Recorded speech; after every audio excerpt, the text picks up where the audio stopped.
Shalom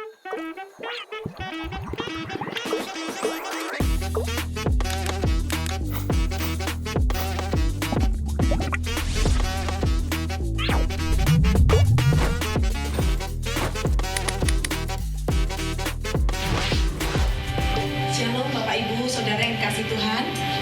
Kita percaya sore hari ini Tuhan hadir dan siap melawat kita. Amin. Mari kita serahkan hidup kita untuk datang kepada Tuhan. Kita membawa hati kita untuk beribadah kepada Tuhan. Mari kita datang di dalam doa. Bapa kami yang kami kenal di dalam nama Tuhan kami Yesus Kristus, kami datang kepadamu sore hari ini Tuhan.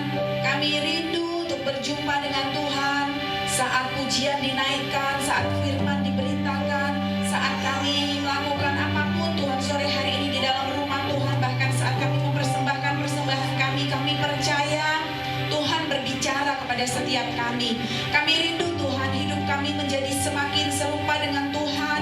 Di dalam karakter kami diubahkan menjadi semakin dewasa, semakin mengenal Tuhan, dan karakter-Mu hidup di dalam setiap kami. Dan sore hari ini Tuhan, kami mau belajar tentang Engkau, kami mau belajar tentang karakter-Mu, kami mau belajar mengenal Engkau lebih lagi dalam hidup kami.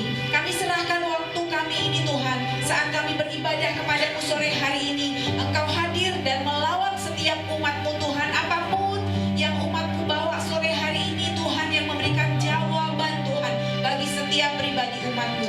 Terima kasih Tuhan Yesus, kami serahkan ibadah ini kepadamu di dalam nama Tuhan kami Yesus Kristus. Kita semua yang percaya katakan bersama-sama amin. Haleluya. Shalom Bapak Ibu Saudara semua.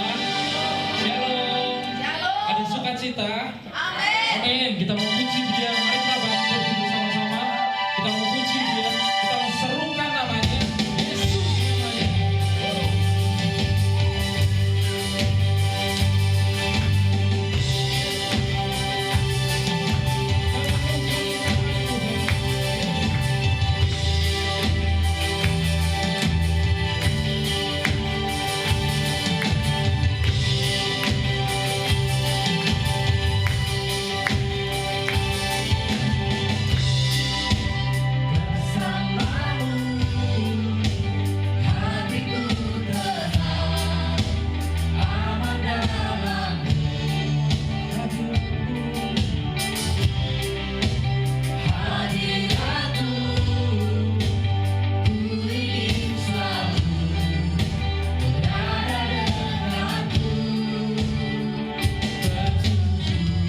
kita memuji Dia. Dia Allah yang ajaib. Yes, tak terbayangkan kuasanya dalam kehidupan kita. Yes.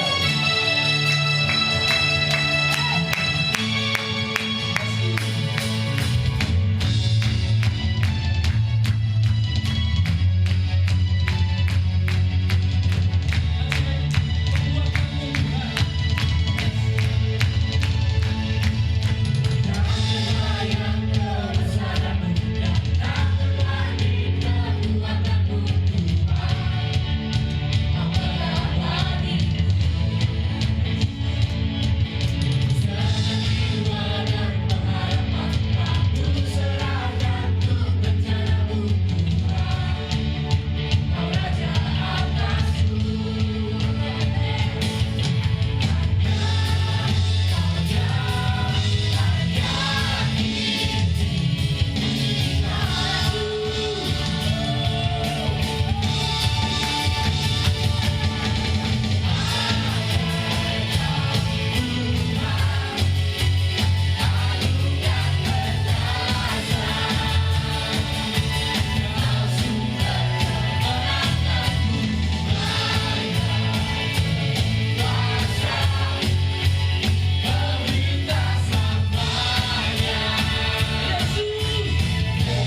lagi. Beri kemuliaan buat Tuhan kita, Dia Raja kita. Gimana lagi, Yesus Tuhan, beri kami Tuhan. Biarlah anak-Mu Tuhan. Kami hanya tenang kalau kami ada di dalam-Mu Tuhan. Karena kami percaya Engkau Allah yang bertanggung jawab. Engkau Allah yang setia. Yes, kami percaya itu Tuhan. Gak ada yang lain Tuhan selain Engkau, Yesus Kristus, Tuhan kami. Dari manakah pertolongan saat ku hilang harapan, namun selalu Dia bekerja. Walau ku belum melihat, teranglah Dia telah menanti. Sekalipun musim-musim terus berganti,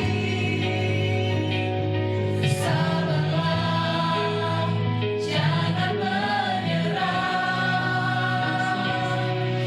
Sekalipun hati dan kakiku telah habis lenyap, Yesuslah bagianku yang memegang seluruh hidupku. Ku percaya Dia Allah yang setia.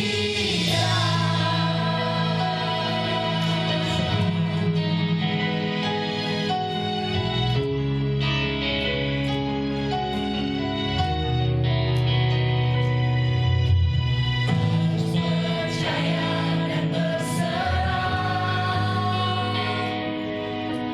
imanku tak akan goyah. Karena firman yang berkata, Dia takkan pernah tinggalkan. Teranglah, Dia telah menanti. Sekalipun musim-musim terus berganti, bersabarlah, jangan menyerah. Sekalipun hati dan kasihku telah habis lenyap, Yesuslah bagianku yang memegang seluruh hidupku.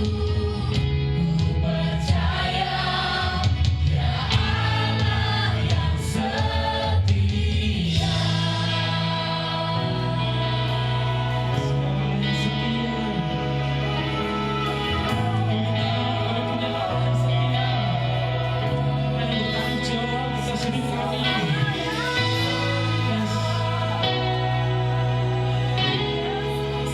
Tenanglah hai jiwaku.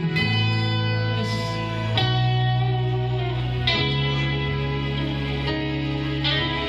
Tenanglah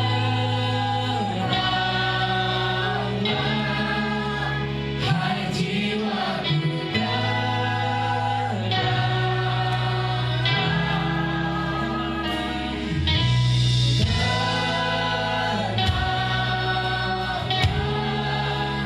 hai jiwaku,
Tiada yang lain yang ada padaku di surga, hanya Engkau yang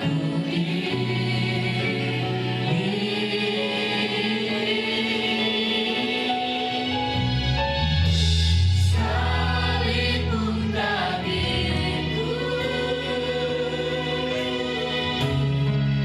dan hatiku habis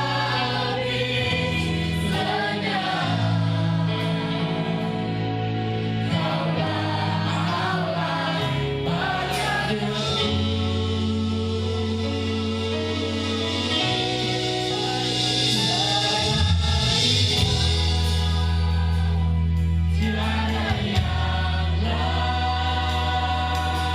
yang lain yang ada padaku di surga, hanya Engkau yang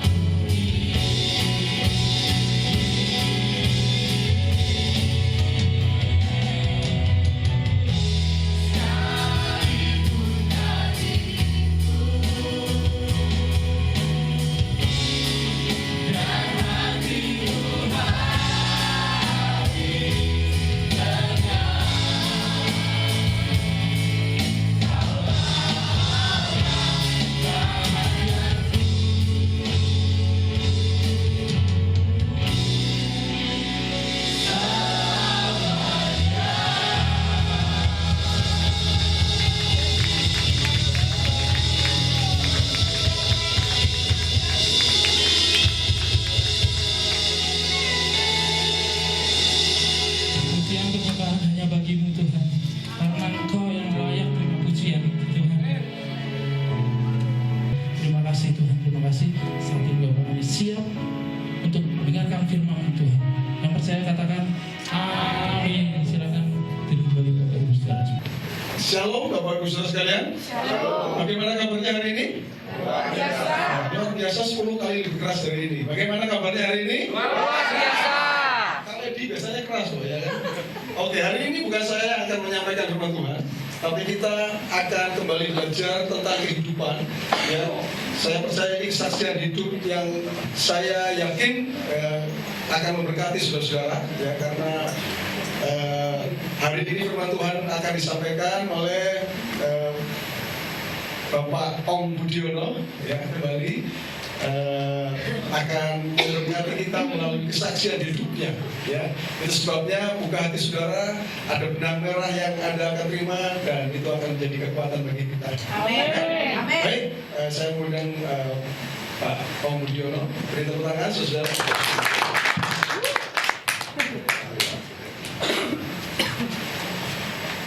Ya, shalom. Sekalian. Jadi saya berdiri di tempat ini lanjutan daripada kesaksian yang lalu. Makanya saya kemarin tidak puas karena kalah dengan waktu. Tapi saya mau sampaikan kepada Bapak Ibu semua di tempat ini bahwa Bapak Ibu lebih beruntung daripada saya. Mungkin Bapak Ibu lihat saya punya kelebihan, punya materi lebih karena saya bekerja keras. Tapi itu semua menjadi tidak ada artinya ketika seperempat kehidupan saya terakhir, kalau Bapak Ibu melihat juga nggak mau menggantikan itu semua. Kalau ada orang mau membayar saya 1 triliun untuk mengembalikan seperempat perjalanan hidup yang saya terakhir, saya juga nggak akan tahu. Karena itu betul-betul tidak bisa dijalani dengan akal sehat. Kalau kehidupan itu dengan akal sehat, tidak punya uang pun bisa hidup. Tapi kalau kita punya uang dunia di tangan kita, tapi akal kita nggak sehat, ya kita nggak bisa apa-apa.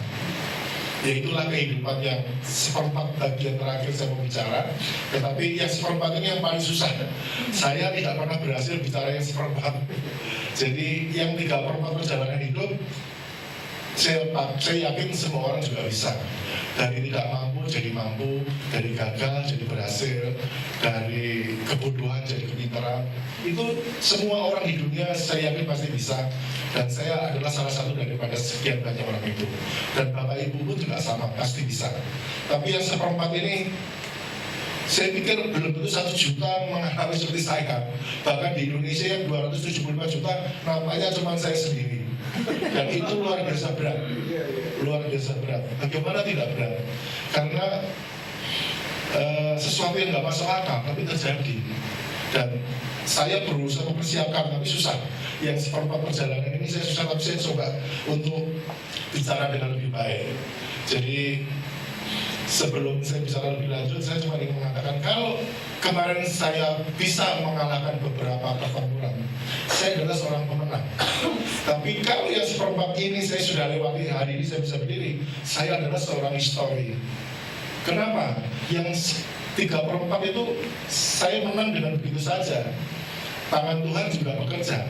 Tapi yang seperempat tangan Tuhan juga bekerja, tapi saya nggak bisa bekerja. Betapa susahnya kan begitu. 3/4 Tuhan bekerja, saya juga ikut bekerja, maka jadinya kemenangan. Tapi 1/4 Tuhan bekerja, saya nggak bisa bekerja, otaknya kosong. Jadi betapa berat. Jadi Bapak Ibu bersyukur kalau bisa berdiri baik-baik saja. Saya bisa berdiri baik-baik saja, sebetulnya ini lebih daripada anugerah Tuhan. Karena pengalaman hidup, data empiris, orang kalau masuk penjara itu keluarnya itu blank. Kalau nggak gila, stroke, lalu beberapa penyakit-penyakit tambahan yang begitu banyak. Tapi hari ini Bapak Ibu lihat saya fine-fine aja ya kan, termasuk beberapa psikiater ketemu saya juga bilang, kamu kok sepertinya tidak ada masalah. Dok, saya bukan tidak ada masalah, saya juga banyak masalah, tapi wajahmu tuh baik-baik saja. Ya kira-kira begitulah. Dan mungkin istri juga tahu bagaimana saya hidup dengan tensi 150 bawah, atas 210. Orang nggak yakin, saya 4 tahun hidup dengan kehidupan seperti itu. Jadi saya tensi bawahnya 140, tensi atasnya 210, 200. Dan saya bisa hidup loh. Saya bisa hidup. Tapi saya juga heran bahwa kok saya masih bisa bertahan. Karena teman-teman saya kena stroke, jangankan 140, 90 menuju 105 aja jatuh. Ya ini adalah anugerah Tuhan. Jadi saya bersyukur kalau saya bisa berdiri dan saya bangga. Karena apa? Saya betul-betul menang dengan tanpa menggunakan uang. Saya menang di pengadilan, betul tanpa saya pakai uang. Dan saya nggak mau pakai uang. Pengacara kumpul dengan saya mengatakan, Pak Om mau siapkan dana berapa untuk menghadapi tuntutan jaksa. Saya ngomong, Bung, kalau saya pakai uang, rasanya saya nggak sampai di persidangan. Saya sudah selesai di penyidikan. Jadi karena saya sudah di perjalanan akhir kehidupan, saya tetap tidak mau pakai uang. Seumur saya jadi pengacara, apalagi Mbak, pengusaha, itu sebelum sidang sudah siapin dana untuk mengatur siapa hakimnya, untuk mengatur berapa putusannya, untuk mengatur bagaimana hasilnya. Saya nggak suka seperti itu. Kamu nggak takut penjara? Waduh, jangankan nggak takut, 10 hari aja seperti seumur hidup, seperti 1000 tahun rasanya hidup itu. Jadi saya juga takut, tapi apa artinya saya menang kalau akhirnya saya harus membayar? Saya nggak akan bicara kepada dunia, dan saya juga nggak bisa bicara kepada anak cucu. Karena apa? Itu kebohongan. Kebohongan kalau dibicarakan, apa yang dibanggakan? Jadi saya bangga karena betul-betul saya bertarung sebagai seorang manusia yang murni, yang Tuhan bantu saya. Ya, jadi itu kira-kira pembukaan pembicaraan. Karena saya susah membicarakan yang seperempat ini. Dimulainya dari mana? Jadi saya hanya sedikit mau menyampaikan yang disampaikan Pak Joni. Bulan ini adalah bulan karakter. Sekarang saya mau tanya ke Bapak Ibu, manfaat karakter itu apa? Kalau Bapak dan Ibu sudah seperti yang disampaikan dengan gembala kita, apa hasilnya dari karakter yang kita bangun bersama? Nggak tahu pasti ya. Saya kasih tahu, karakter yang baik menghasilkan nasib yang baik. Amen. Itu pasti. Amen. Karakter yang jelek menghasilkan kejahatan. Ya. Kalau saja Yusuf yang Pak Pramono sampaikan di khotbah pertama, minggu pertama Januari, dia mengatakan bahwa Yusuf dibelokkan rencananya. Nah, saya mau tanya, kalau Yusuf itu karakternya jelek, kira-kira apakah dia akan jadi Perdana Menteri? Saya yakin tidak, dia akan penuh dengan air mata. Baru masuk sumur tua aja, rasanya dia keluar sudah menangis dan dia akan duduk di tepi sumur dan hanya air mata yang keluar. Nah, saya belajar dari Yusuf, ternyata saya mirip-mirip Yusuf, walaupun saya nggak jadi Perdana Menteri. Jadi saya merasa, saya 4 tahun hidup saya begitu berat, 4 tahun terakhir, 2014, 15, 16, 17, 18. Waduh, saya benar-benar tidak berdaya atas hidup saya sendiri. Karena setiap minggu selalu ada panggilan polisi, dan itu adalah teror. Buat hidup saya pribadi adalah sebuah teror. Dari 2014 saya mengalami puncaknya 2015, saya juga dipanggilnya bukan di Semarang, tapi sudah di Jakarta. Dan tidak ada jalan keluar rasanya. Dunia itu kosong. Saya merasa negara ini tiba-tiba kosong. Saya jadi bingung, negara kenapa bisa kosong? Saya dibantai seorang diri, tidak ada seorang pun bisa bantu saya. Semua mengatakan tidak berani. Karena yang manggil adalah Mabes Polri, Barreskrim. Waduh, itu adalah puncak kekuasaan yang ada saat ini. Makanya saya sampai berani bikin buku dan saya ngomong ini karena apa? Supaya negara tidak lengah. Tujuannya adalah bahwa kita semua ini juga bagian daripada bangsa yang harus dilindungi. Kira-kira seperti itu. Dan saya akan coba mulai dari gambar-gambar dulu aja. Foto-foto ya. Nah, ini adalah Imlek saya di kampung. Saya berbagi angpau, tujuannya untuk memperbaiki masa depan si anak. Ini adalah acara Natal bersama di kampung. Ini bukan pura-pura, kan kebanyakan orang cuma pura-pura. Kita real, hidup dalam fakta bahwa kita tidak pura-pura. Nah, ini warga dengan jemaat. Ini kan ada yang pakai jilbab juga, it's okay semua, tidak ada masalah. Lalu ini kita selalu bikin syukuran setiap bulan. Nah, ini acara Imlek. Nah, ini teman-teman tetangga membantu saya mendampingi di Barreskrim. Nah, kenal sama ini ya, ini Isak. Isak ini adalah jemaat gizi yang dia masih leader, dia menemani saya masih ganteng waktu itu.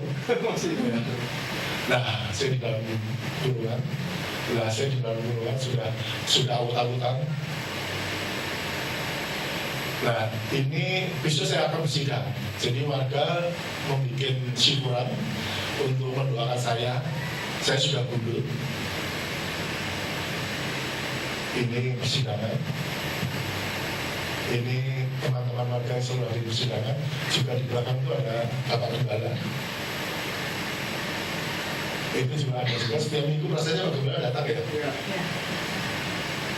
Ini lawyer yang selalu mempersiapkan dokumen-dokumen. Jam 2 pagi dia masih bekerja. Itu semua kawan-kawan jam 2 pagi masih bekerja. Ini ketika kita sudah menang, baru ada ini. Ini adalah, Osmat adalah puji-pujian dari GKI Pekalongan. Kalau ini adalah pemain drum dari GPD Ilmu. Pelayan semua. Iya. Nah, ini saya ajak ke Cina. Lalu kita sama-sama berlibur. Ya, kira-kira materinya gimana? Oh, iya. Jadi itu kira-kira gambaran sederhana. Jadi saya ingin bicara bahwa kehidupan itu ternyata tidak mudah. Kalau ngomong kehidupan mudah, saya mau beli sama dia. Karena hidup saya sudah demikian bagus. Saya mau jadi ketua RT itu sudah sebuah perjuangan buat saya, karena semua teman-teman saya tidak ada yang peduli dengan lingkungan, apalagi maaf kata kelompok Tionghoa pasti terhadap lingkungan kurang peduli, sehingga isinya grup WA-nya adalah makan terus makan kemana, dan saya monitor, kadang-kadang saya ikut. Tiba-tiba hidup saya pisahkan dengan teman-teman untuk menjadi ketua RT. Karena saya berpikir, kenapa saya menjadi ketua RT? Karena saya tinggal di dalam gereja. Istri saya anak gembala, jadi saya hidup di gereja. Dan gereja pada saat itu mengalami kesulitan karena harus di-approve oleh tetangga. Kalau nggak ada tetangga, nggak di-approve. Tetapi kampung saya ini kampung baik. Kampung saya ini sudah, saya dengar dari istri kampung baik. Ketika ada kerusuhan dilindungi, ketika ada masalah selalu dilindungi. Maka suatu ketika saya berpikir, saya akan membalas kebaikan itu. Nah, kampung saya itu kampung yang suka berantem dan kumuh. Lalu saya berpikir, masa saya nggak bisa memperbaiki kondisi ini? Saya meyakini saya bisa. Makanya ketika ada pemilihan, semua orang kalau jadi ketua RT kan suka-suka tolak. Saya nggak mau tolak, saya mau. Tapi syaratnya satu, hak saya apa, wajib saya apa. Nah itu yang terjadi, akhirnya berjalanlah kehidupan sedemikian bagus seperti yang tadi selain ditampilkan. Kita menjadi kelompok yang sangat istimewa. Yang tadinya suka berantem, tiba-tiba nggak bisa berantem. Bagaimana bisa berantem? Kalau kita kenal Pak Joni secara utuh. Dulu saya berantem sama Pak Joni bisa, karena saya nggak kenal utuh. Kenalnya hanya kulitnya Pak Joni, saya kenalnya dengan kulitnya Pak siapalah. Tapi ketika kita menjadi satu kesatuan keluarga, nggak bisa berantem. Ya. Saya ajak warga saya setahun 2 kali berlibur ke Bandungan, ke Kota, kemana aja saya ajak. Tidur sama-sama, jangan dipisahkan. Jangan karena saya merasa punya uang, saya beri lebih, tidak boleh. Uang bukan dasar terhadap sebuah hubungan. Jadi warga saya banyak gak mampu, tetap harus berangkat. Sampailah jadi kehidupan itu menjadi harmoni. Dan saya bangga menjadi ketua RT yang sekian lama, 15 tahun. Jadi mengubah sebuah fakta jelek menjadi sangat baik. Sehingga saya merasa saya sangat bangga bahwa saya sudah bisa berubah lingkungan saya. Ternyata yang saya ubah ini tidak membanggakan buat seperempat perjalanan saya yang terakhir. Gara-gara kebanggaan ini membuat seperempat hidup saya susah. Karena ternyata dari yang kebaikan 3/4 perjalanan, yang seperempat itu ternyata betul-betul nggak kuat dijalani. Kalau cuma dipukul mungkin bisa sudah sembuh ya. Kalau cuma ditampar bisa sembuh. Tapi kalau teraniaya secara batin rasanya kok nggak sembuh-sembuh ya.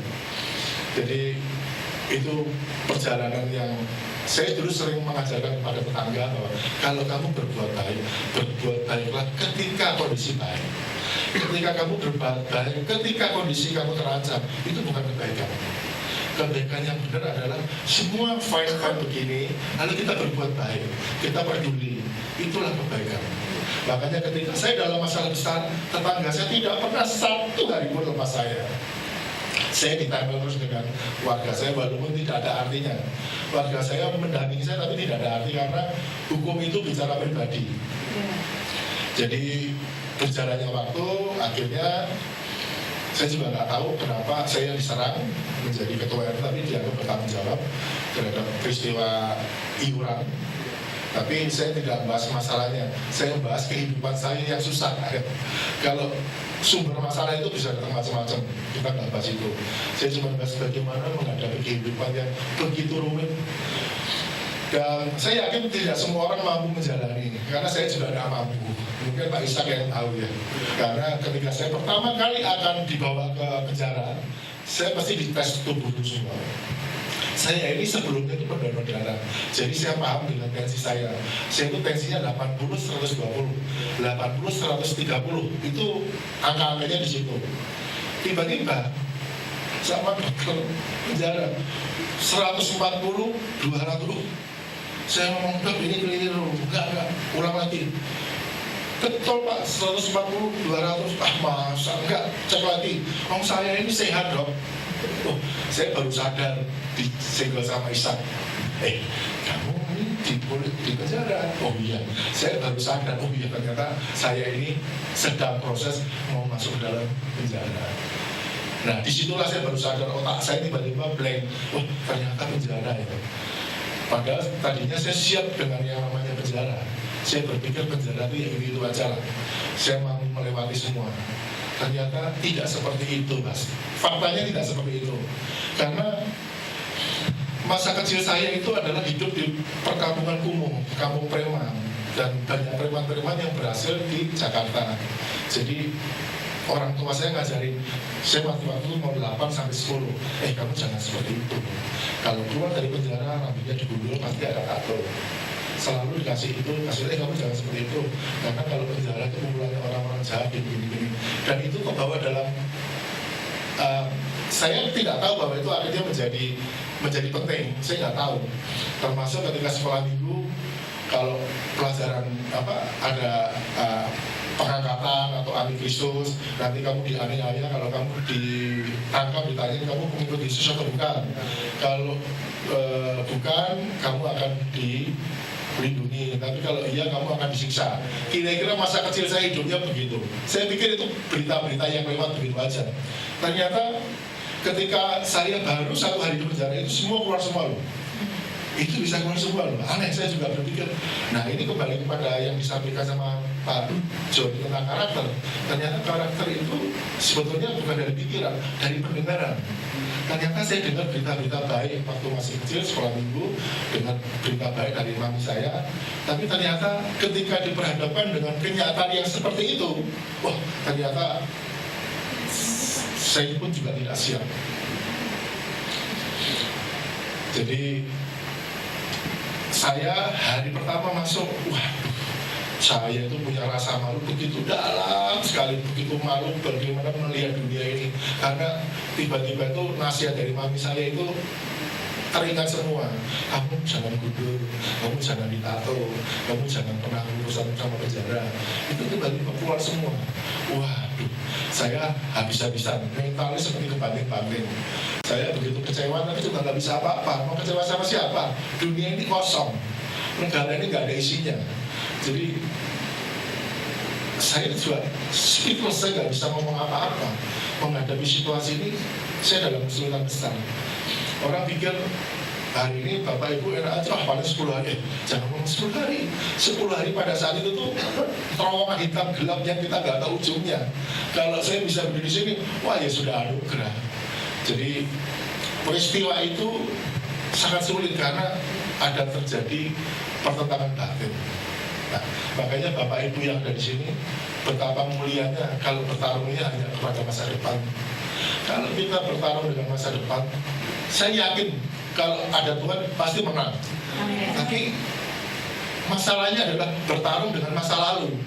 Bagaimana kita bisa menang? Walaupun ada Tuhan, saya juga nggak bisa bergerak apa-apa. Ya susah, Tuhan mau tolong saya dari mana? Saya juga bingung. Wong saya ini dalam kondisi yang tertekan berat. Yang bisa adalah berdiam diri. Tapi ingat, berdiam diri itu kan tubuh, otaknya ini kan bergerak terus. Jadi sesuatu yang sangat sulit kita lewati fase-fase itu sebelumnya. Jadi saya dipaksa tanda tangan. Saya katakan saya tidak mau penjara. Tidak peduli. Kalau kamu menolak tekan ini, kalau terima ini, wah saya tutup mata tekan sembarang lah.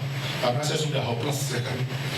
Tapi ketika saya dimasukkan ke dalam, saya berpikir perasaan saya waktu saya di rumah, kalau saya tidur itu aja pintu kamar saya kunci, pintu rumah saya kunci. Saya takut kalau ada orang lain masuk. Tapi hari ini saya tidur kepada orang yang saya nggak tahu. Wah ini lebih merusak lagi. Beda kalau saya sepanjang hidup mungkin tidur di depan rumah dan tetangga senggol-senggol mungkin sudah sesuatu yang biasa. Tapi saya terbiasa hidup tidur di kamar dikunci, pintu rumah dikunci, pagar digembok. Karena kita tidak punya harapan ada orang lain masuk. Jadi situasi ini membuat saya tidak bisa tidur. Jadi sepanjang hari saya sebenarnya tidak tidur. Jadi dikuat-kuatkan tapi tidak tidur. 10 hari tidak tidur, 10 hari tidak makan. Saya cuma minum. Lalu itu fase perjalanan itu. Lalu yang kedua ini yang tidak kalah penting. Mungkin Bapak Ibu saya yakin tidak mudah melewati yang ini. Ketika hari keempat, hari kelima datanglah seorang yang kita semua kenal dan dikenal luas oleh kalangan dunia, namanya Ali Imran. Tahu ya siapa dia Ali Imran? Teroris yang anti anti Nasrani, anti Yahwa, kira-kira begitulah. Waduh, wah ini susah banget ini. Saya tiba-tiba diketok, saya mau ketemu sama Om Budiono. Waduh, wah ini pikiran jadi kacau ya kan. Kita sudah lemah, sudah tertekan, sudah sulit hidupnya. Tiba-tiba dia datang panggil polisi. Saya mau ketemu dengan Om Budiono. Saya juga heran kenapa nyarinya saya kok nggak yang lain gitu. Waduh, saya di dalam keadaan berat. Lalu tahu kalimat pertama apa yang dia sampaikan kepada saya? Terpikir nggak kira-kira Bapak Ibu? Kira-kira dia tanya apa? Tanya siapa namamu? Kasusmu apa? Bukan. Dia bertanya pertama kali adalah agamamu Nasrani kan? Wah ini nggak bisa dijawab. Kalau Bapak Ibu tanya dengan saya seperti ini, saya jawab lebih jelas. Saya seorang Kristen, EFGF, Living Water. Tapi ketika di dalam, waduh, mulut ini nggak bisa keluar. Waduh, dalam sekian menit saya berpikir, saya merenung, saya bisa apa ya kira-kira ya. Kalau saya mengatakan saya bukan Nasrani, kok rasanya melawan batin saya sendiri. Walaupun saya bukan seorang Nasrani yang baik, saya pikir saya belum seorang Kristen yang baik. Tapi saya punya gengsi rohani. Saya nggak akan mengatakan saya bukan Nasrani, saya itu Nasrani. Akhirnya dengan berat kata saya sampaikan, saya Nasrani. Dia juga kaget. Mungkin baru pertama kali ini ada orang Tionghoa yang berani menyebut dirinya Nasrani. Karena kebanyakan mungkin kalimat lain, mungkin saya nggak tahu. Tapi peristiwa itu sangat menyesakan batin karena begitu sulit menghadapi masa-masa itu. Kita nggak usah ditanya itu aja, kepala sudah pusing ya kan. Kita 10 hari di dalam tidak tidur, tidak makan tuh ketika istri jenguk kasih makan yang paling enak, tetap saja nggak bisa masuk. Saya coba masuk kan nggak bisa masuk. Bahkan Bapak Pramono yang Januari kemarin datang, Pak itu begitu saya masuk tuh, malamnya dia datang begitu dengar dari istri mungkin. Dia datang bawa sate ayam yang paling enak. Saya lihat, wah aromanya tuh enak banget. 2 resep. Dia kasih, aduh, baunya enak tapi nggak bisa masuk. Akhirnya saya berikan ke teman-teman yang lain. Pramono nggak tahu kalau semua makanan dia saya nggak makan. Tapi sebetulnya saya memang tidak pernah makan di dalam sel karena saya memang tidak bisa makan. Saya cuma minta istri kasih saya minum aja cukup. Jadi selama 10 hari saya hanya minum. Saya kasih makan nggak bisa karena memang susah. Tapi sakit juga tidak, ngantuk juga tidak, aneh kan? Nah itu mungkin ada kuasa Tuhan yang mendampingi senantiasa menurut saya. Karena hari ini kalau Bapak Ibu cek saya jam 8, saya pasti sudah tidur. Ibu kalau cari saya hari biasa jam 9 saya pasti sudah tidur. Saya nggak bisa lewat dari jam 10, sudah berat. Karena masa lalu saya punya sakit liver. Liver itu tidak bisa tidur lebih lama, tidak bisa bangun lebih lama. Karena liver itu adalah baterai yang sudah kurang bagus. Jadi orang kalau kena liver kenapa tidak bisa jadi juara olahraga? Karena baterainya sudah berkurang. Makanya ketika saya sudah sakit itu, saya sudah nggak bisa olahraga maksimal. Tapi aneh, dalam masa itu saya bisa kuat. Saya bisa tidak tidur, saya cuma minum dan tidak sakit. Betul-betul saya nggak sakit. Tidak ada sesuatu yang mengganggu saya.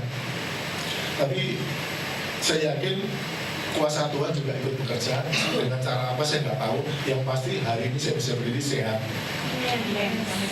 Lalu dalam masa-masa itu setelah kita ketemu dengan Ali Imron, setelah dia ngomong begitu, barulah dia membuka diri, siapa dirinya, dan dia bicara panjang lebar tentang pengobatan yang terjadi dan semua dia bicara. Dan akhir cerita dia dengan saya menjadi sahabat baik. Jadi hari ini kalau saya komunikasi dengan dia begitu mudah, karena dia juga selalu menghormati saya. Jadi ternyata sebuah peristiwa yang begitu menakutkan, begitu mengguncang jiwa, ternyata bisa menjadi sebuah kebaikan. Dan tentunya dia melihat saya sebagaimana saya Om Budiono yang Nasrani itu, bukan Om Budiono yang non-religi. Mungkin saya bisa juga bilang saya tidak beragama, nggak apa-apa. Dan dia juga nggak akan cek KTP saya. Tapi saya katakan tidak. Saya walaupun jelek-jelek ini, saya masih yakin lah masih ada Tuhan dalam perkara saya. Dan saya melewati itu dengan tidak mudah, karena memang sangat berat. Dan perjalanan terus di penjara, lalu dengan berbagai macam masalah, akhirnya saya dibawa ke Semarang. Saya seperti seorang teroris, dikawal 6 orang, jadi 3 di kanan, 3 di kiri. Setiap kali saya masuk ke penjagaan, saya dibukakan buku tahanan. Waduh, hati ini rasanya sudah habis-habisan lah. Jadi perlakuannya sudah nggak bisa pakai akal sehat. Sesuatu yang tidak pernah terpikirkan, tidak pernah terbayangkan, tidak pernah terbesit pun tidak, tiba-tiba itu terjadi. Jadi semua itu pengalaman yang begitu susah saya harus lewati. Tapi saya mampu melewati. Ini kalimatnya hari ini ya. Kalau pada saat itu tidak mampu. Pada saat itu tidak mampu karena kepala selalu cuma tertunduk, baju selama 10 hari saya nggak ganti. Jadi mungkin istri tahu bajunya kecut sekali gitu. Karena saya nggak ganti baju, nggak ganti semua 10 hari, saya tidak melakukan tindakan apa-apa. Ke kamar mandi pun saya juga bingung karena kamar mandinya airnya seperti begini. Lalu tingginya tembok itu cuma setengah meter. Jadi semua saling kelihatan gitu. Jadi saya nggak siap hidup dengan cara itu. Makanya saya pun juga berjuang untuk tidak ke situ karena betapa parahnya. Makanya saya selama bersiklus 10 hari nggak makan, otomatis saya juga tidak melakukan BAB karena saya 10 hari saya nggak begitu karena saya bersyukur karena tidak bisa makan. Kalau saya siap makan terus, waduh, saya akan menghadapi situasi yang berat. Nah, jadi selama 10 hari saya tidak tidur, tetapi saya cuma tiduran, tidak tidur tapi tiduran. Karena saya nggak bisa berdiri karena temboknya juga nggak tinggi-tinggi banget, atapnya nggak tinggi-tinggi sekali. Jadi kalau saya berdiri saya juga bingung karena semua yang lain tiduran. Jadi saya mendapat juga masih tiduran.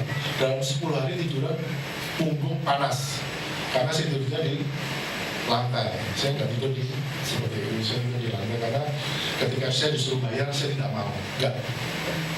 Saya nggak mau bayar. Saya mau apa adanya.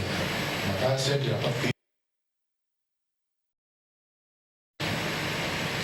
Karena saya ngomong ke mereka, Pak, kalau saya bayar, jangankan 30 juta, 100 juta pun saya bayar. Kalau itu mau saya. Ini saya di sini bukan mau saya, jadi saya nggak mau bayar. Jadi di dalam banyak peristiwa-peristiwa yang kita sendiri sebenarnya nggak mampu menghadapi sebetulnya, termasuk harus digundul dan sebagainya. Seumur hidup saya digundul baru sekali itu. Makanya saya berjuang bagaimana saya tidak digundul. Wah, dulu capek. Berjuang untuk tidak digundul itu berat sekali karena hari pertama, kedua, ketiga, keempat, kelima saya bisa lepas. Ke-6 saya masih lepas. Ke-7 sudah nggak berkutik. Saya sudah nggak mampu untuk berkata tidak. Ya sudahlah, suka-suka kamu lah. Saya digundul sama monyet siaran gitu. Jadi sudah berat. Mentalnya sudah. Saya merasa berat untuk melawan. Akhirnya digundul. Lalu setelah hari ke-10, ke-11 saya dibawa ke Semarang, dimasukkan sel gitu. Begitu sampai di kejaksaan tidak tanya panjang lebar. Itu kemarin waktu di sini bagaimana di penjara, udah langsung saya dimasukkan sel. Langsung masuk penjara lagi. Wah, ini hati ini sebetulnya menangis. Saya itu salah apa gitu. Bukan cuma dimasukkan, tangan diborgol. Langsung diborgol, langsung dimasukkan. Waduh, berat sebetulnya, tapi hari ini ya nggak berat karena saya sudah bisa bicara kan. Tapi kalau saat kejadian, wah milihnya nggak hidup gitu. Saya milihnya nggak mau hidup karena terlalu berat untuk dilewati. Maka saya bisa bayangkan kalimat seperti Daud di Mazmur 23 mengatakan hidup dalam lembah kekelaman. Waduh, ternyata memang berat ya. Memang berat, nggak bisa dijalani manusia. Apalagi hidup dalam bayang-bayang maut. Wah, itu lebih gak mampu lagi. Nah, kalau Yesus yang kita sembah aja juga, kalau bisa cawan ini lalu kan, wah, saya bisa bayar betapa beratnya ya hidup dalam bayang-bayang maut. Waduh, saya juga gak mampu. Makanya Bapak Ibu bersyukur hidup dalam kenormalan itu bersyukur. Saya tidak dalam kenormalan. Jadi 3/4 kehidupan saya dipenuhi dengan kemenangan. Apa yang jadi pikiran saya, apa yang menjadi hikmat saya, kok selalu terjadi. selalu dimenangkan. Tapi ketika yang seperempat ini, waduh, saya benar-benar tidak mampu, saya nggak bisa melewati. Kalau ada orang mau bayar saya 1 triliun, saya mengenai kamu tidak, karena hidup dalam kematian yang di depan mata dengan hidup yang langsung mati itu beda.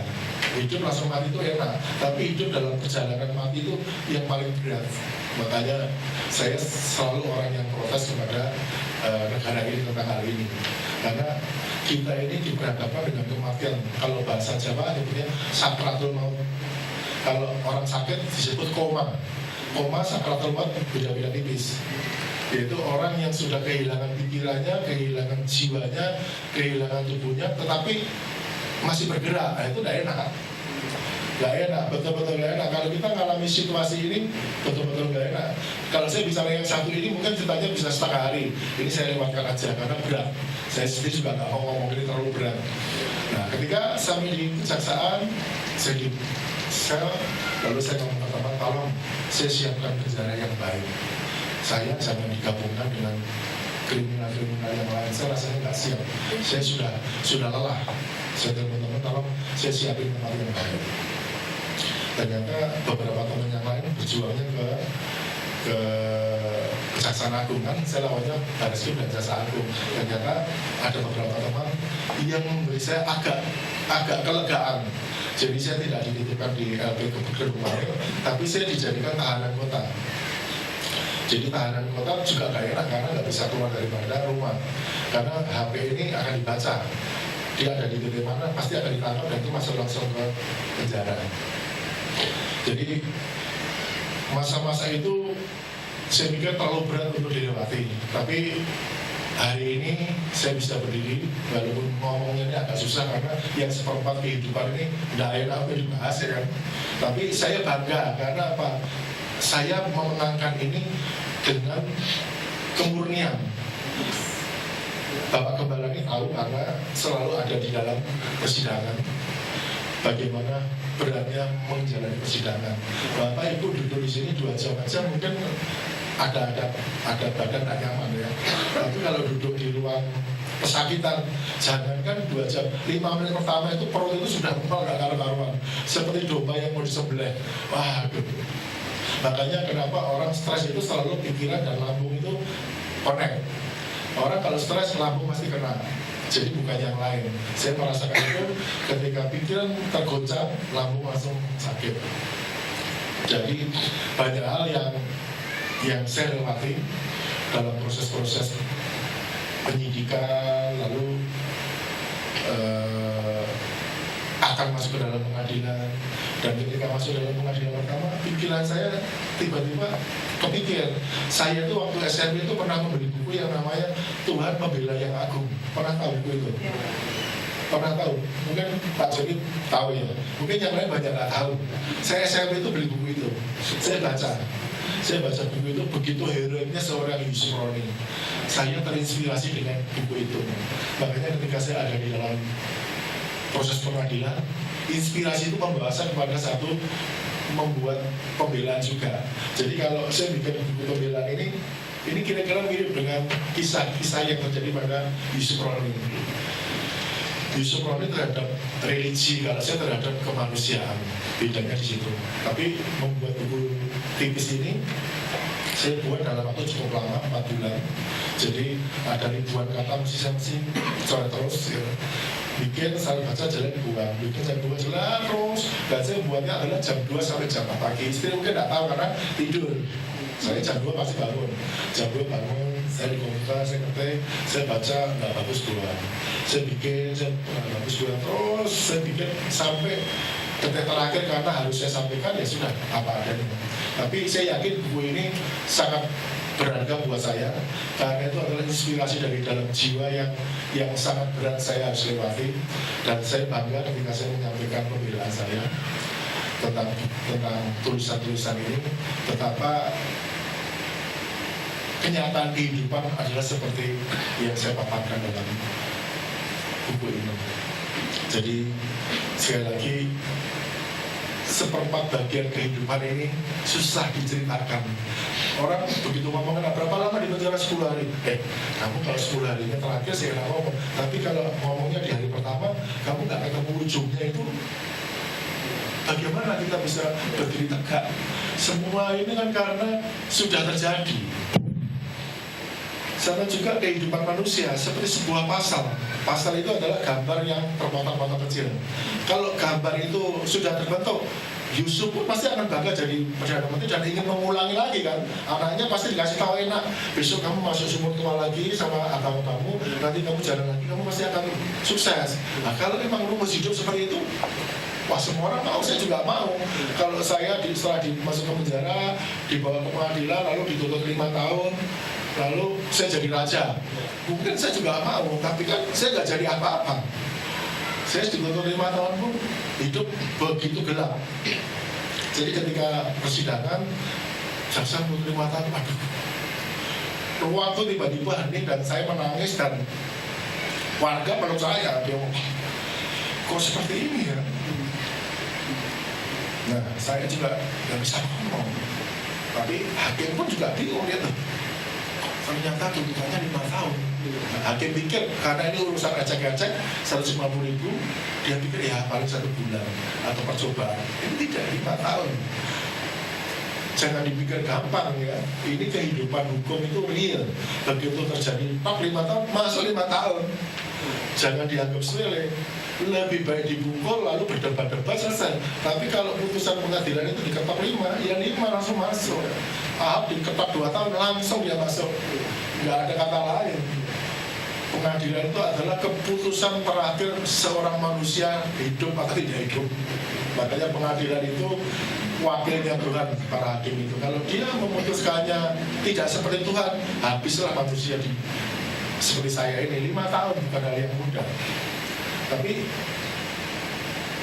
saya lewati hari demi hari, baru dapat keputusan pasti kira-kira Juni saya dituntut, lalu Juli putusan pengadilan negeri, lalu Desember baru ada inkrah ketetapan hukum bahwa Om Budiono dinyatakan tidak bersalah. Wah, itu hati begitu lega, hati begitu berbunga-bunga. Saya ajak teman-teman lawyer untuk berlibur ke Cina itu. Jadi karena saya ketika beracara pengadilan, saya tidak mau pakai lawyer. Saya tidak mau karena saya satu tidak mau bayar. Yang kedua, saya tidak kenal dengan dunia lawyer. Dunia lawyer itu begitu abu-abu. Nah, Ishak itu mendampingi karena diberita sama Rudi.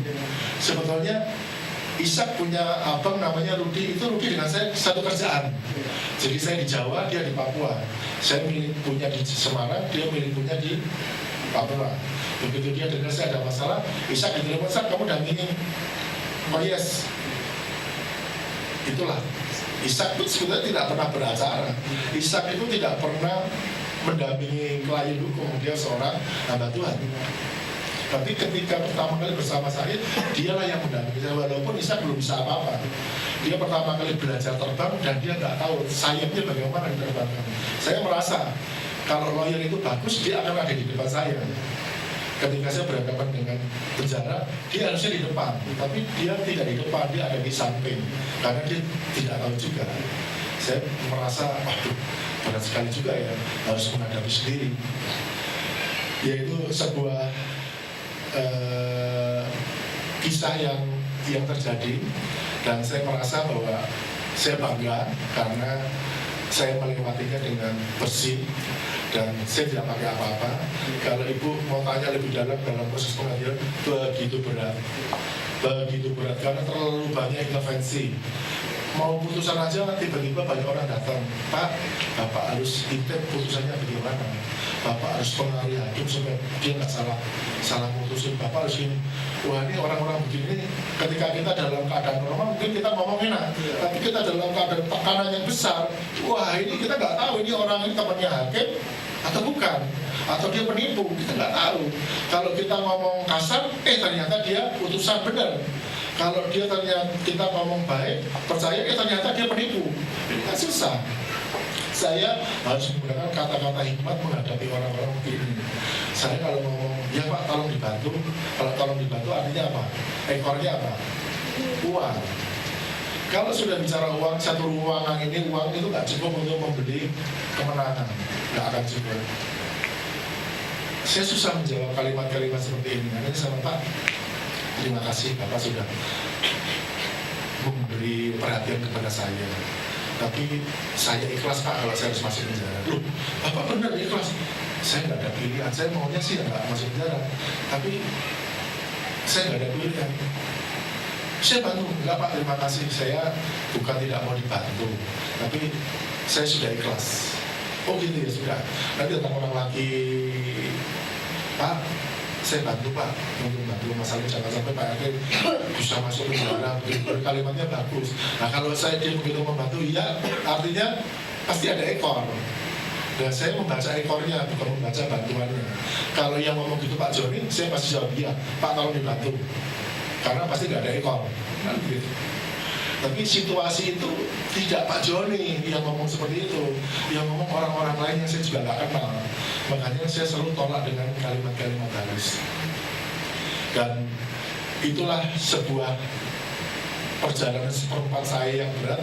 Mungkin Bapak Ibu belum tahu yang sebagiannya adalah saya masuk rumah sakit ya kan. Seumur-umur itu saya nggak pernah masuk rumah sakit. Sudah 30 tahun, 35 tahun saya hidup dalam kesehatan yang baik. Saya nggak pernah sakit, kalaupun sakit sederhana. Tiba-tiba saya juga bingung, kok tiba-tiba perut itu sebah. Seperti kerual-kerual tapi nggak bisa bikin orang tidur. Saya bingung apa ya? Saya berjuang 1 hari lewat, saya berjuang 2 hari lewat. Hari ketiga jam 2 nggak bisa, saya panggil istri, ayo ke rumah sakit. Karena itu sudah hari ketiga sebenarnya. Hari 1, 2 saya bisa lewat. Hari ketiga saya sudah nggak bisa lewat, saya ajak istri jam 2 ke rumah sakit ke dokter. Saya ngomong, dok, saya ini berat, nggak bisa tidur. Sudah, gampang, saya sudah boleh pulang. Enggak dok, ini nggak enak, tetap nggak bisa. Sudah, kamu pasti akan sudah sembuh. Akhirnya saya pulang.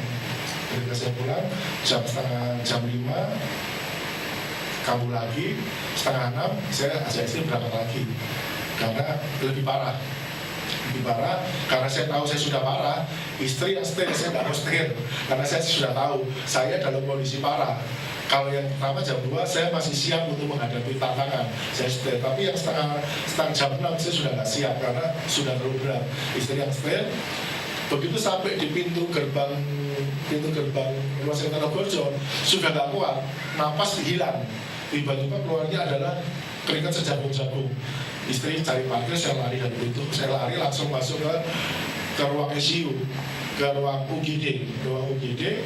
Saya tanpa pakai proses karena saya sudah nggak kuat. Saya betul-betul sudah nggak mampu untuk melalui prosedur. Saya lepas pintu, saya lari, saya cari UGD, saya minta tolong di oksigen. Nah, memang saya juga nggak tahu kalau ini ngomong kebetulan rasanya 1.001%, 1/1000 lah. Tapi ini sebuah kisah yang aneh. Begitu saya lari-lari, ternyata ada suster yang anaknya itu dititipkan kerja ke saya. Nah ini kan aneh, sebuah peristiwa kehidupan yang aneh sebenarnya. Dia punya anak nitip ke saya dan dia tahu saya karena dia susternya istri. Begitu saya tahu kondisi kolap, dia langsung selamatkan dulu, selesai semua. Lalu dia baru ngomong, kenapa Pak Budi? Kenapa? Wah, baru tahu ternyata suster itu. Jadi banyak hal yang kehidupan itu sebetulnya Tuhan itu ikut bekerja. Tapi kalau kita tidak menceritakan sebuah pasal yang utuh, kita hanya kekecewaan dan kekecewaan. Sebuah pasal yang belum terbentuk, hasilnya adalah kekecewaan. Disitulah kualitas karakter kita ditentukan. Kalau pasalnya baru seperempat perjalanan, kita sudah kecewa, ya nasib kita saya pikir juga nggak akan bisa bagus. Bukan salahnya Tuhan. Tuhan kan memang belum selesai meletakkan gambar-gambar kita. Gambarmu itu masih di sini. Ini kamu belum selesai. Ketika belum selesai, kenapa kamu mesti teriak kepada Tuhan, Tuhan kok tidak adil, Tuhan kok gini, Tuhan jadi enggak. Saya tidak pernah berkata seperti itu sama Tuhan. Saya itu bukan orang Nasrani yang baik, saya garis bawahi. Tapi saya meyakini Tuhan saya itu luar biasa. Ketika saya dalam situasi yang buruk, saya tetap meyakini ini bagian dari pasal saya yang belum selesai. Kalau pasal saya selesai, maka hidup saya pun selesai. Tentu sudah berbeda juga. Kalau gambar itu pasal selesai, ya selesailah kehidupan. Jadi karakter itu adalah bagaimana setiap pasal demi pasal itu kita merespon. Kalau seperti rantai ini kan sebuah pasal ini, karena dia kotak-kotak jadi nggak ada gambar. Coba kalau ini adalah sebuah gambar ikan, maka akan kita tahu gambarnya seperti ini. Nah Pak Joni mungkin baru bikin seperempat, maka ikan itu akan marah-marah. Kenapa nggak bikin bentuk pasal yang ikan yang benar? Karena memang waktunya belum jadi. Jadi pesan saya adalah jangan pernah takut dan jangan pernah mengeluh. Seumur-umur saya sebetulnya dalam ini pun saya tidak takut, tidak mengeluh. Tapi jantung saya yang di luar kontrol. Otak saya itu normal. Otak saya terhadap situasi itu tidak berubah. Tapi jantung saya nggak bisa dikendalikan. Jadi saya sudah belajar bagaimana apa itu COVID. COVID itu adalah sebuah penyakit biasa. Tapi menjadi luar biasa ketika jiwa kita kena. Saya kena di jiwa, makanya organ tubuh saya nggak karu-karuan, gelondakan semua. Jadi jantung itu bukan begini, tensinya bukan begini. Kalau begitu saya masih bisa jalan nih. Tensinya itu gelondakan, jadi jantung itu mengayun. Waduh, berat sekali. Saya mengatakan, aduh, Tuhan saya itu sudah agak kuat melihat jantung mengayun. Dan pilihannya ada 3, stroke, mati, atau gila.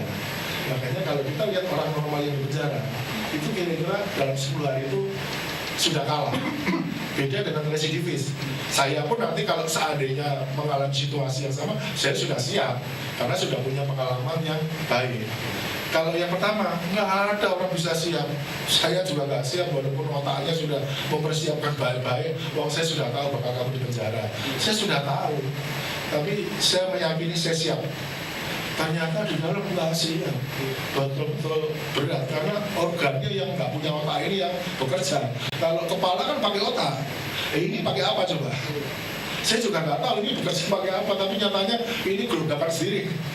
Ini di sini gelondakan sendiri yang kita nggak bisa kontrol. Dengan pakai pernapasan nggak bisa, pakai pikiran normal juga nggak bisa, semua nggak bisa. Makanya ketika masuk rumah sakit, tensi yang itu sudah terjadi nggak bisa berubah. Makanya dokter waktu terakhir saya kena COVID atau flu saya nggak tahu. Sampai itu dipaksa ke dokter. Dokter tidak periksa sakit saya. Kaget dengan tensi. Tensimu kok segini? Saya bilang, kenapa dok? Kan saya sudah 4 tahun seperti ini. Kamu kalau sudah ngomong 4 tahun berarti gini. Kamu bikin pernyataan, lepas dari ruangan saya, kamu nggak ikut campur. Dok, kenapa dok? Kamu kan kasih tahu ya, jangankan 140, 100 lebih sedikit aja itu sudah serangan stroke sudah menunggu. Wah gitu ya dok? Iya, ya udah saya ikut dokter. Akhirnya saya dikasih resep dan saya minum sampai hari ini. Jadi 4 tahun kehidupan saya seperti robot ya kan. Yang 2022 rasanya itu 2022 awal sampai hari ini jadi sudah 2 tahun ya. 1 tahun lebih sedikit lah perjalanan saya sudah normal. Jadi 4 tahun saya perjalanan seperti robot, punya otak, punya perasaan tapi nggak kepake karena mesin kehidupannya itu tidak normal. Tapi semua orang bingung, termasuk teman-teman saya yang setel juga bingung. Loh, kok bisa ya? Saya 110 aja sudah jatuh. Maksudnya tensi bawah, bukan tensi atas. Kalau tensi atas, setiap orang beda-beda. Tensi bawah itu diastolik. Jadi harus balik ke jantung itu nggak boleh lewat dari 100. Tapi saya 140 dan 150. Makanya setiap kali saya datang ke lab, selalu suster mengatakan, sebentar, yang ini saya nggak mau, saya tunggu dokter dulu. Saya tanya sama suster, kenapa? Kamu lab saya aja nggak apa-apa. Jangan pak, kalau yang saya nggak tahu. Ternyata nunggu dokter hanya gara-gara tensi. Kalau ini saya nggak berani pak, sudah di atas kenormalan jauh. Tapi saya masih nggak meyakini itu ada satu bencana buat saya, ancaman. Karena saya berpikir, ya nyatanya saya masih kuat, saya masih strong, dan otak saya sehat.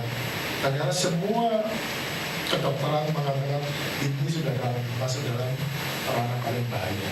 Tapi Bapak Ibu lihat saya di sini, saya berdiri tegak ya, saya masih bisa tersenyum, dan saya masih meyakini saya masih sehat total ya. Jadi, tapi saya sudah nggak takut kematian. 2 Dulu saya pernah takut kematian. Dulu saya pernah satu masa takut kematian, tapi kalau mati ini bagaimana. Hari ini tidak ada rasa takut, karena saya sudah pernah mengalami, itu anugerah ya. Jadi tidak semua orang mengalami fase ini, tapi kalau mengalami berapa banyak yang berhasil saya juga nggak tahu. Makanya mumpung kita masih banyak yang muda, bertarunglah dengan masa depan. Jangan pernah bertarung dengan masa lalu.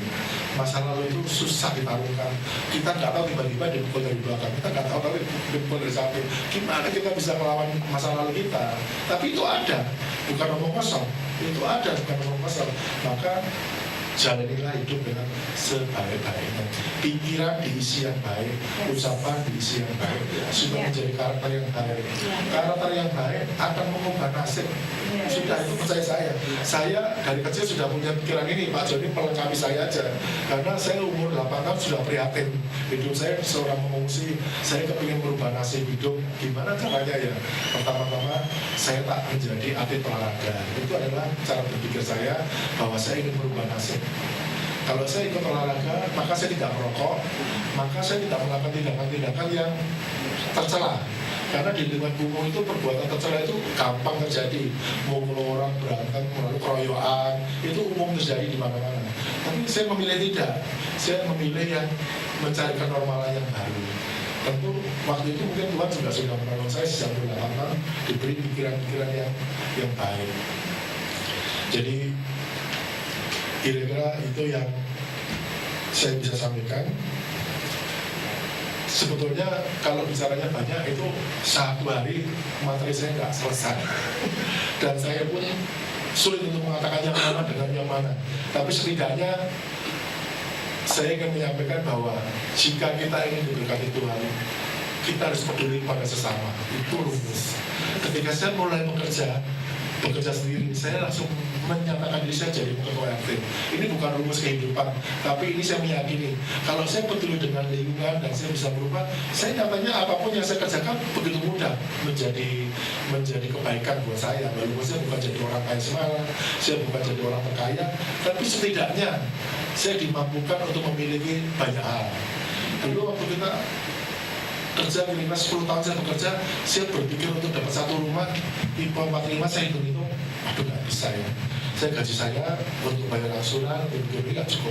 Saya kalikan 20 tahun saya kerja, wah nanti rumah sudah naik. Saya yakin saya nggak akan mampu melakukan itu. Tapi kalau Tuhan sudah memberkati, jangankan satu rumah itu bisa datang sendiri begitu banyak. Dan saya juga nggak tahu loh, saya bukan dalam konteks sombong, tapi saya meyakini bahwa Tuhan itu terus bekerja ketika kita juga peduli kepada umat. Walaupun bukan umat gereja, umatnya di kampung ya. Saya peduli dengan warga saya di kampung. Jadi di kampung saya itu hidupnya begitu nyaman dengan saya, tidak ada yang mengalami kesulitan makan.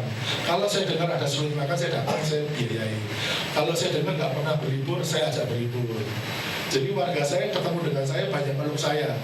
Dia banyak menangis, Pak, seumur-umur saya nggak pernah dolan ke Bandungan. Pak, seumur-umur saya nggak pernah tidur di hotel bintang 5. Saya ajak tidur di hotel bintang 5. Semua orang pikir tidak masuk akal. Tapi saya bisa bawa semua warga saya ke Hotel Puri Asri Magelang itu bukan kata terbaik di Jawa Tengah. Yang namanya Puri Asri itu kalau kita tulis bintang 5 plus. Jadi saya semua warga saya bawa. Bukan saya mau pamer kepada dunia, bukan. Saya ingin dia juga akan merasakan apa yang saya rasakan. Jadi saya makanya saya ajak dia ke holiday juga. Saya tidur di hotel bintang 5, saya ajak juga warga saya.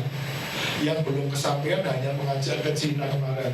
Saya sedikit menyesal karena saya juga dalam kondisi yang tidak nyaman. Saya hanya ajak teman-teman pengacara. Karena pengacara itu tidak saya bayar. Saya ngomong dari awal, saya tidak mau bayar. Karena saya tidak mau bayar, saya mau saya sendiri.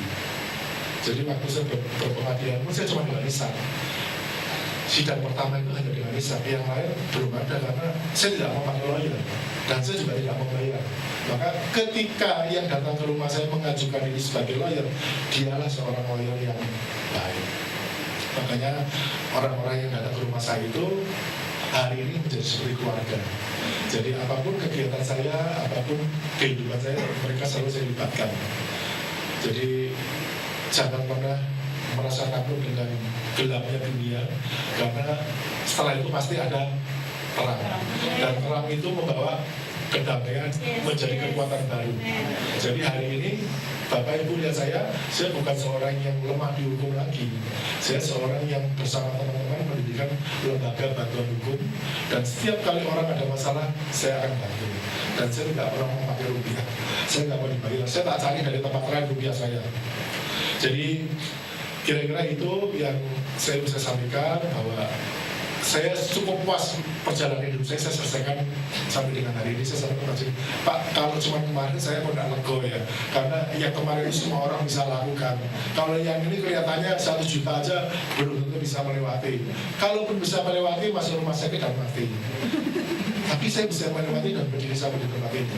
Bagaimana masuk akal seorang yang baik dimasukkan penjara, seorang yang tidak pernah mengalami pikiran buruk bisa dimasukkan penjara, seorang yang tidak pernah mencuri, tidak pernah berbuat jahat dituntut 5 tahun. Bagaimana? Jangan pernah dipikir 5 tahun itu cepat. Cepat kalau kita di luar penjara. Bahkan nanti tahu-tahu 31 Desember 2023 cepat karena di luar penjara.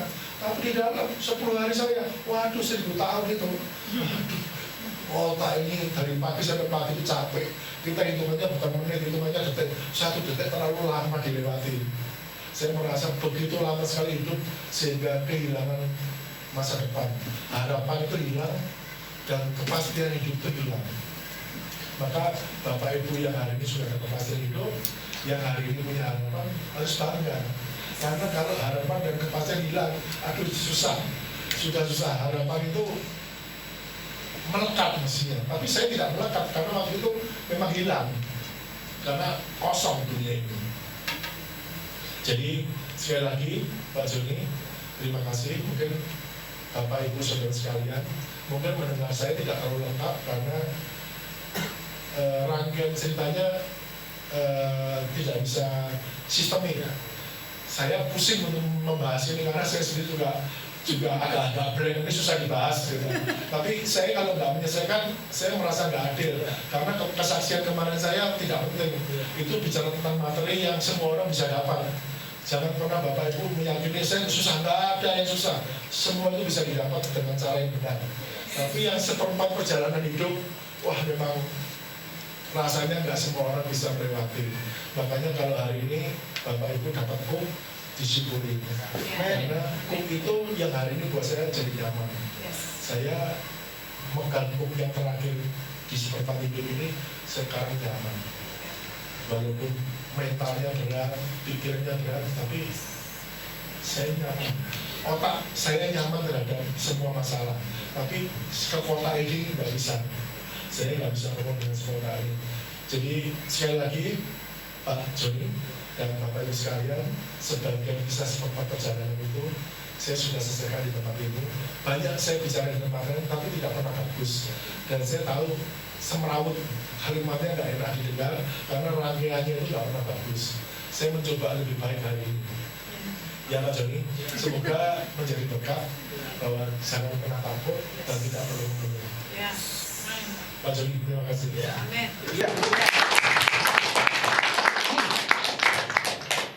Buku ini saya kasih ke Pak Joni. Oke, siap. Ini buku kehidupan saya. Iya. Hidup saya 55, tapi sebenarnya ada di sini. Iya. Ini saksian hidup ini ya. Saya yakin pasti saudara masih bertanya, kenapa sih di penjara gitu kan? Iya kan? Iya. Betul ya? Ya. Jadi Pak Budiono ini RT yang baik, 15 tahun ngurusi rakyat warganya, ya tiba-tiba hanya karena masalah iuran 150.000 dituntut sebagai pemerasan. Bayangkan, hati-hati jadi RT ya.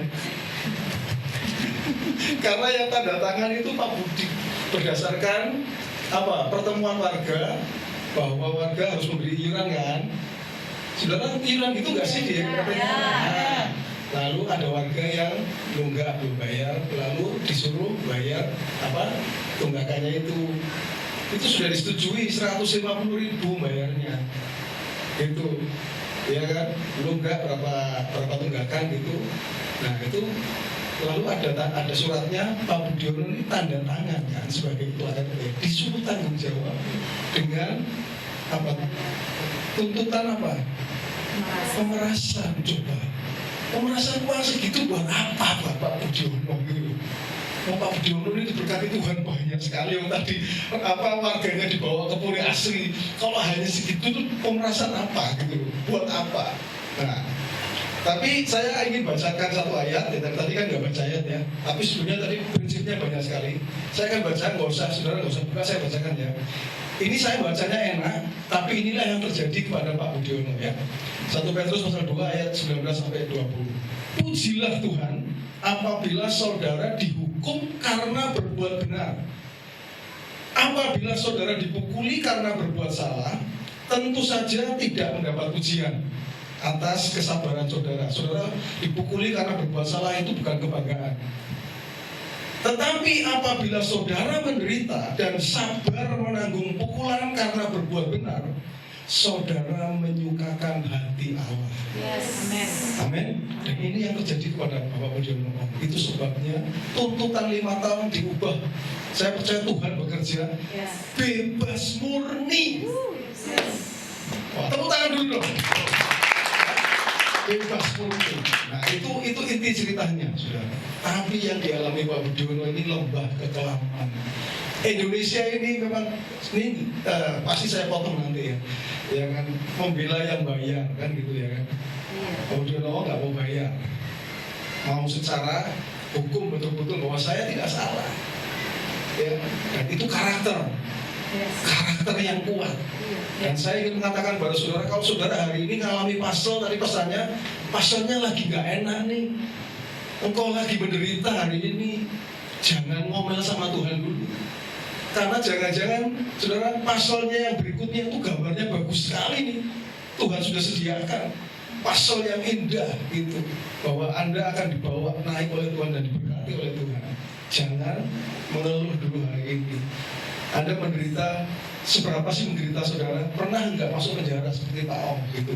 Maksudnya karena tidak salah di penjara, nggak makan sampai berapa hari, ya pernah nggak? Itu kalau ada yang lebih dalam lagi, kisahnya cerita kepada saya antara hidup dan mati, ya sampai sukmanya itu rasanya dia keluar, yang ya Pak Budiono Ong itu melihat tubuhnya sendiri itu lemah di penjara itu, ya seperti itu.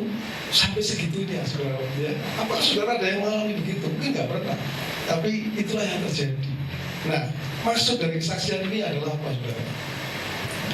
Saudara tadi sudah dipesankan, karakter itu ya, karakter saudara itu akan diuji dalam kondisi-kondisi seperti itu sebenarnya saudara. Ya.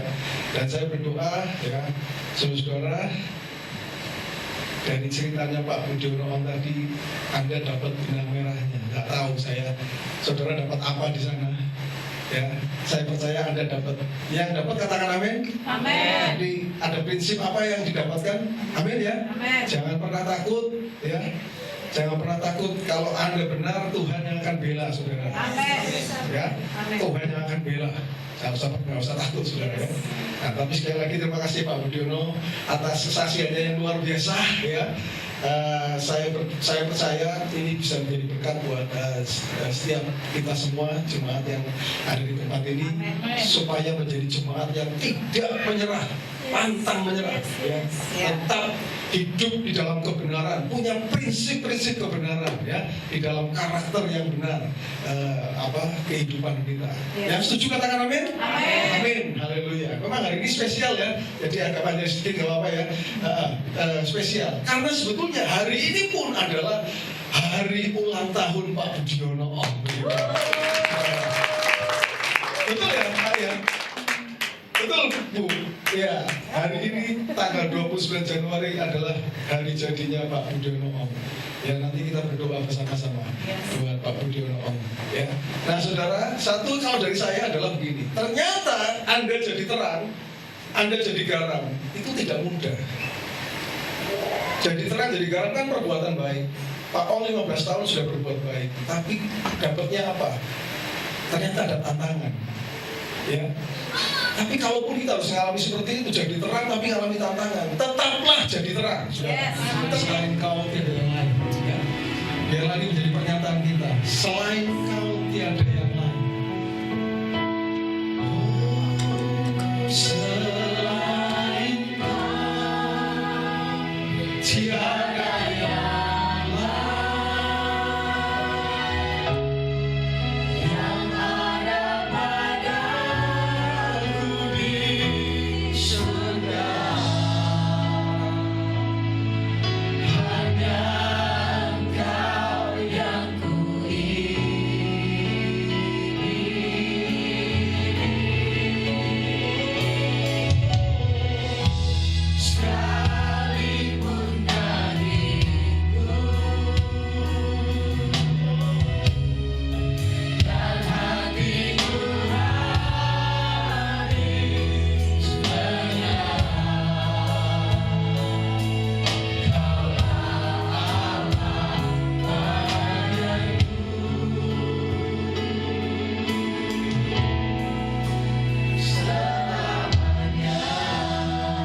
Saudara, di bagian ini, sekalipun dagingku dan hatiku habis lenyap. Tadi Pak Budiono sudah nyaris mengalami seperti ini, saudara. Tapi saya salut ya, pilihan yang diambil oleh Pak Budiono ya, tetap ya percaya bahwa semua ini ya, kan tadi digambarkan seperti pastor ya, tidak menyerah. Sekalipun waktu itu mungkin wah ini saya ngomongnya gampang, tapi bagi Pak Budiono waktu itu tidak gampang. Tapi kalaupun itu terjadi, saudara pun mengalami hatiku, dagingku habis lenyap misalnya, kita tetap harus menyatakan Kaulah Allah yang menjadi bagian itu selamanya. Amin, saudara. Amin. Kita berdiri sama-sama yuk. Katakan sekali lagi, selain Kau tiada yang yang ada padaku di surga. Hanya Engkau yang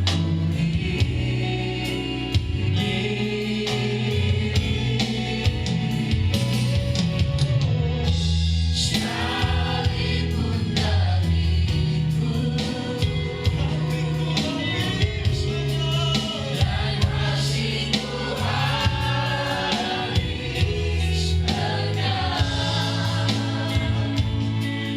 Kaulah Allah bagianku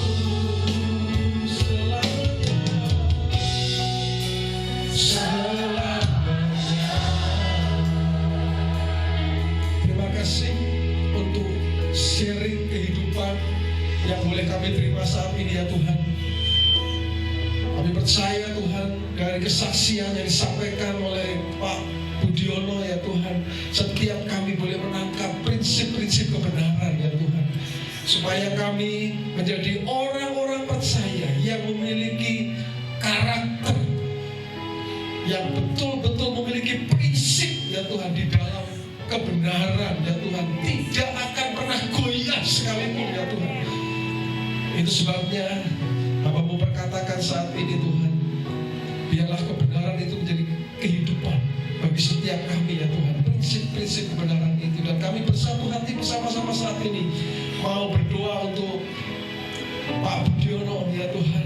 Kiranya Tuhan yang akan terus menjadikan Pak Budiono menjadi berkat buat banyak orang ya Tuhan, menjadi alat Tuhan bagi banyak orang di luar sana yang membutuhkan pertolongan. Kami percaya Engkau yang akan memberikan kekuatan selalu, hikmat selalu ya Tuhan dalam kehidupan hamba-Mu ini ya Tuhan. Dan saat ini kami berdoa kalau hari ini Tuhan Engkau menambahkan lagi Tuhan usianya ya Tuhan. Kami berdoa Tuhan, biarlah hari-hari dalam kehidupan hamba-Mu ini Tuhan ke depan, kami percaya Tuhan yang akan bersama-sama selalu, Tuhan yang akan mendampingi selalu ya Tuhan. Dan kami percaya sekali lagi ya Tuhan, ketika Engkau sendiri yang mendampingi hamba-Mu ini Tuhan, kami percaya Tuhan, Tuhan sendiri akan memakai oh Tuhan hamba-Mu ini Tuhan, Pak Budiono dimanapun berada Tuhan, di komunitas apapun boleh menjadi saluran berkat lebih lagi ya Tuhan. Hamba-Mu perkatakan di dalam nama Tuhan Yesus Kristus, itulah yang terjadi. Berkati Pak Budiono secara pribadi dan juga keluarganya Tuhan. Ibu saudara dan seluruh anak-anak kami berdoakan dalam nama Yesus supaya memberkati semuanya Tuhan. Terima kasih Tuhan, kami bersyukur dan kami terima kebenaran firman-Mu dengan sukacita di dalam nama Tuhan Yesus. Kami bersyukur Tuhan untuk semua yang Tuhan berikan melalui ibadah kami hari ini. Tiba saatnya kami akan kembali ke rumah kami masing-masing. Sebelum kami kembali, kami mau berdoa Tuhan untuk setiap umat Tuhan di tempat ini, setiap pribadi lepas pribadi. Hamba-Mu berkatakan di dalam nama Tuhan Yesus, apapun yang sedang dihadapi, tantangan, pergumulan apapun, bahkan hari ini ada di antara kami seperti sedang ada di pasal yang gambarnya tidak bagus, situasi yang tidak menyenangkan yang kami alami hari ini. Tapi kami mau belajar untuk tidak menyerah. Kami tinggal tunggu waktunya, pasal itu boleh sempurna, dan kami akan lihat kemenangan yang akan Tuhan berikan, berkat Tuhan akan berikan, anugerah Tuhan berikan dalam hidup kami. Itu yang akan Tuhan nyatakan bagi setiap kami umat Tuhan. Sebabnya kami berdoa sekali lagi untuk setiap jemaat Tuhan, apapun yang sedang mereka hadapi, kami tahu bahwa Tuhan selalu ada dan tidak pernah meninggalkan kami Tuhan. Tuhan selalu bersama. Itu yang kami percayai Tuhan. Terima kasih Tuhan Yesus. Terima kasih. Mari jemaat Tuhan, angkat tanganmu dan terimalah berkat dari Tuhan. Firman Tuhan katakan, jadilah engkau orang percaya yang mengandalkan Tuhan. Karena Tuhan akan membuat engkau seperti pohon yang ditanam di tepi aliran air. Engkau tidak pernah takut tahun-tahun kering, karena engkau dekat dengan sumber mata air. Engkau tidak pernah takut tahun-tahun kering, karena apapun yang diperbuat akan Tuhan buat berhasil. Engkau akan terus naik dan tidak turun. Engkau jadi kepala dan bukan jadi ekor. Surga terbuka, dibukakannya tingkap di langit, dicurahkannya berkat bagi setiap engkau. Bahkan apa yang dicari oleh bangsa-bangsa di dunia ini, hal makan, hal minum, hal yang dipakai, Bapamu yang di surga tahu bahwa engkau juga memerlukan semuanya itu. Tetapi firman Tuhan katakan, carilah dahulu kerajaan Allah dan kebenarannya, maka semuanya itu akan ditambahkan kepadamu. Pada akhirnya Tuhan, hanya bagimu segala pujian, segala hormat, segala kemuliaan. Tidak ada satupun seorang pun di tempat ini yang layak menerima pujian, hormat. Hanya Engkau yang layak menerima pujian, hormat, kemuliaan Tuhan. Dahulu, sekarang, sampai selama-lamanya. Jemaat yang dikasih Tuhan, pulanglah ke rumahmu masing-masing dengan membawa berkat dari Tuhan. Tuhan memberkati engkau dan melindungi engkau. Tuhan menyinari engkau dengan wajah-Nya dan memberi engkau kasih karunia. Tuhan menghadapkan wajah-Nya kepadamu dan memberi engkau damai sejahtera.